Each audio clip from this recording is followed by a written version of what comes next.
Bonjour et bienvenue sur cette présentation des étapes beaucoup plus détaillées de la théorie U. Aujourd'hui, nous allons aborder la première étape du processus en U, à savoir initier un projet. Je vous rappelle tout d'abord que le processus en U, que suit toute création de projet de nouvelles actions, se déroule en 5 étapes.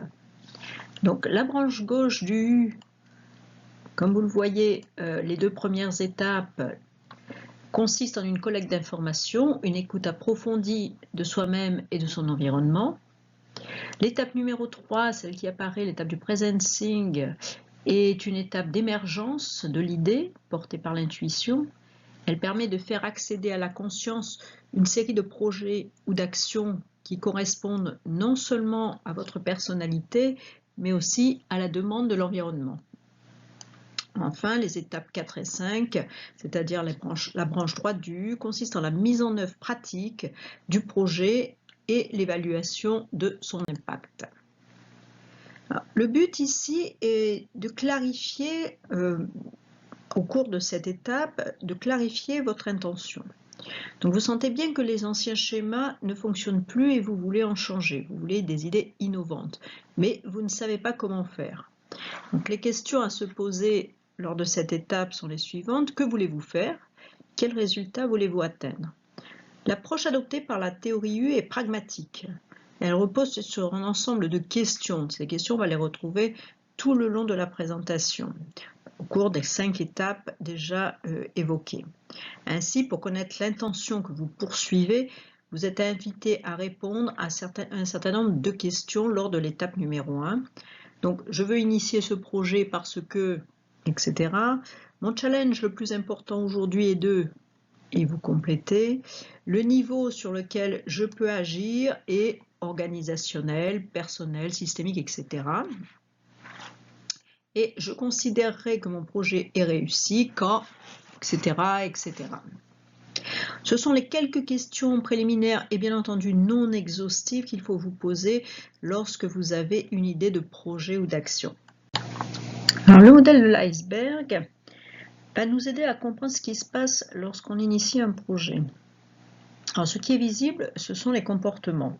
Ce qu'on veut changer, c'est un état de fait que l'on considère comme négatif ou comme inadapté.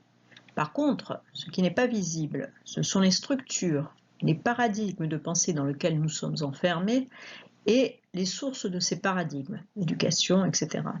Si on ne prend pas en considération ce qui est caché, c'est-à-dire ces 3 derniers éléments, nous reproduirons toujours les mêmes schémas.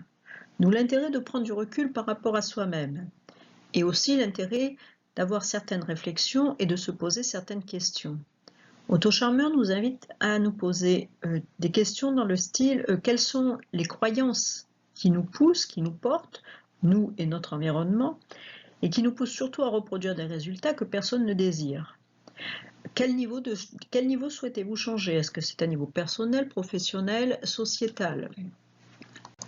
Alors, nous allons prendre à titre d'exemple et pour vous illustrer le modèle de l'iceberg, les paradigmes du monde économique. Mais ce schéma et cette approche peut se dupliquer à d'autres modèles et d'autres phénomènes, y compris le modèle professionnel ou personnel.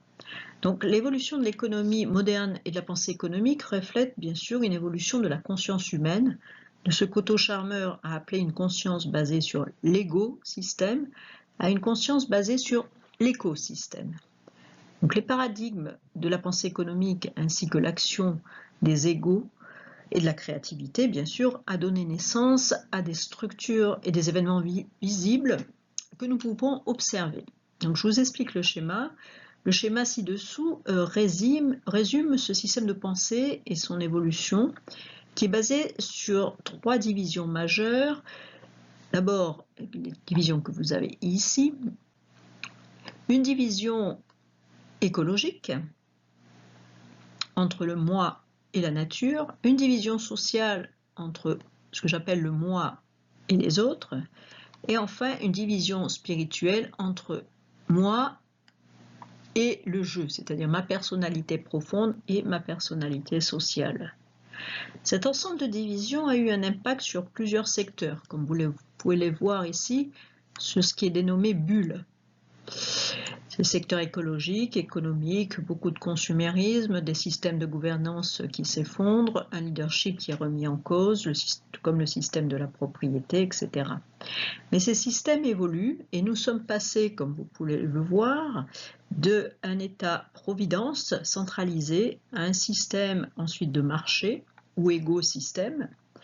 Marché, puis un marché social ou en réseau, et nous sommes maintenant à créer un écosystème, nous sommes ici à l'étape 4, qui a pour but de dépasser ces divisions et de promouvoir la co-création. Alors, l'objectif surtout de la mise en place de cet écosystème est de résoudre l'ensemble des crises et des conséquences négatives qui sont apparues suite à ces divisions écologiques, sociales et spirituelles. Alors, je vous invite donc à prendre le temps de répondre à certaines questions afin de prendre conscience de l'évolution de votre système, évolution bien sûr qui nous touche tous puisque tout est interconnecté. Premièrement, dans quel secteur de votre vie avez-vous l'impression qu'un monde est en train de finir ou de mourir? Deuxièmement, dans quel secteur sentez-vous qu'un monde est en train de naître dans la société, dans votre contexte professionnel, dans votre vie privée? Troisièmement, quand avez-vous expérimenté des moments de rupture et qu'avez-vous ressenti ou comment avez-vous réagi à ce moment-là? Enfin, comment les divisions écologiques, socio-économiques et spirituelles se manifestent au travers de votre expérience professionnelle et personnelle. Aujourd'hui, créer un changement au niveau des symptômes, des structures n'est pas suffisant. Il est important d'agir à un niveau beaucoup plus profond, celui des paradigmes de pensée, et de se reconnecter à notre moi essentiel, ce qu'Otto Scharmer appelle le moi essentiel et sa créativité. Donc, la théorie U est un cadre et une méthode qui permet de le faire. Mais pour cela, il nous faut changer notre façon d'apprendre. Parce que la plupart des méthodologies d'apprentissage s'appuient sur le passé. La théorie U, quant à elle, se propose d'apprendre, mais à partir du futur émergent. Mais apprendre à partir du futur émergent, c'est-à-dire de ce qu'Otto Scharmer appelle le presencing, requiert un niveau plus élevé d'attention et d'écoute. Donc c'est le premier changement qui est apporté est un changement d'ordre intérieur. C'est-à-dire que le premier pas qui permet de comprendre ce qui se passe dans la réalité est d'observer la façon dont nous écoutons et d'améliorer notre niveau d'écoute. Comme vous le voyez sur le schéma, Otto Scharmer introduit 4 niveaux d'écoute. Donc une écoute par habitude, le premier niveau, c'est une écoute basée sur des jugements anciens, des opinions toutes faites. Ensuite, nous avons une écoute beaucoup plus factuelle, ici, à partir du monde extérieur. C'est une écoute qui est basée sur l'observation des données, des différences. Troisième niveau d'écoute, c'est une écoute empathique, au travers de laquelle on essaie de se mettre à la place de la personne.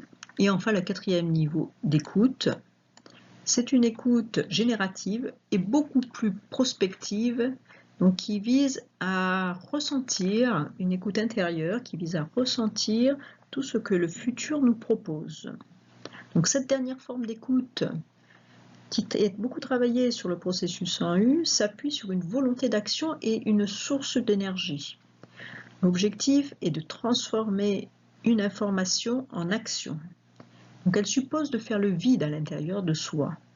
Donc je vous invite à consulter les travaux des psychologues en phénoménologie qui ont développé la notion d'époquer, c'est-à-dire une façon très particulière de se mettre en position de vide intérieur afin d'adopter une totale posture de réceptivité. Donc, au travers de l'observation de cette première étape, nous pouvons voir que le processus en U s'appuie sur 6 principes. D'abord que l'énergie suit l'attention. En d'autres termes, l'action va suivre l'information. Deuxièmement, le processus en U comporte 3 mouvements principaux. D'abord observer, observer, observer. Donc vous mettez, comme je vous dis, ce que les phénoménologistes ont appelé l'époquer, le vide intérieur, pour observer. Deuxièmement, prenez du recul par rapport à tout cela et par rapport à vous-même et autorisez-vous à laisser parler votre intuition. Troisième étape, donc ça c'est la branche droite du U, agissez rapidement. Donc ces 3 mouvements ne fonctionnent que si nous adoptons une posture d'ouverture, que ce soit au niveau de l'esprit, du cœur ou de la volonté. Il ne faut pas de jugement, il faut être totalement ouvert à ce qui peut arriver de l'extérieur. À la source de tout ce processus, il y a 2 questions fondamentales à vous poser. D'abord, qui suis-je? Donc le jeu, quelle est l'essence de ma personne par rapport au moi, c'est-à-dire la personne sociale, l'image que vous donnez, c'est-à-dire quelle est ma vraie personnalité, en d'autres termes, au-delà du personnage social que je joue. Deuxième question, quelle est ma mission? Donc ce n'est pas un processus facile, car dès le moment où vous allez commencer à initier ce changement, 3 ennemis vont vous empêcher d'accéder aux sources de votre créativité. D'abord la voie du jugement, je ne suis pas capable de faire quelque chose, la voie du cynisme, cette idée est ridicule, et la voie de la peur, je n'y arriverai pas. Donc 6e principe, ce processus de changement et d'ouverture est non seulement important au niveau individuel, mais il l'est également au niveau collectif. Le processus est également et strictement le même d'ailleurs. En d'autres termes, les mêmes questions qui ont été évoquées plus haut sont à se poser aussi bien au niveau personnel que professionnel. Afin de suivre votre progression, il est conseillé d'ouvrir un journal de bord, ce que Otto Scharmer appelle la technique du journaling. Alors, ce journal de bord vous servira à noter toutes vos réflexions et de répondre à certaines questions. Vous trouverez sur cette diapositive les questions à vous poser lors de cette étape numéro 1 et qui sont les suivantes. Les deux questions fondamentales surtout sont les suivantes. Quelle est l'idée d'action ou le projet que je veux explorer? Qu'est-ce que je pense de mon propre niveau d'écoute compte tenu de ce qui a été dit précédemment? Alors, je vous conseille de trouver des exemples pratiques pour illustrer les 4 niveaux d'écoute mentionnés dans la diapositive précédente. Alors, pour illustrer cette étape numéro 1, je vous propose de découvrir la technique dite du cas clinique. Donc celle-ci rassemble une équipe ou un groupe de pairs autour d'un cas présenté par l'un des participants afin de trouver, soit de trouver une solution à un problème, soit de trouver un nouveau projet face à un challenge ou de répondre à une question. Vous pouvez télécharger la procédure sur ce lien. Merci pour votre attention.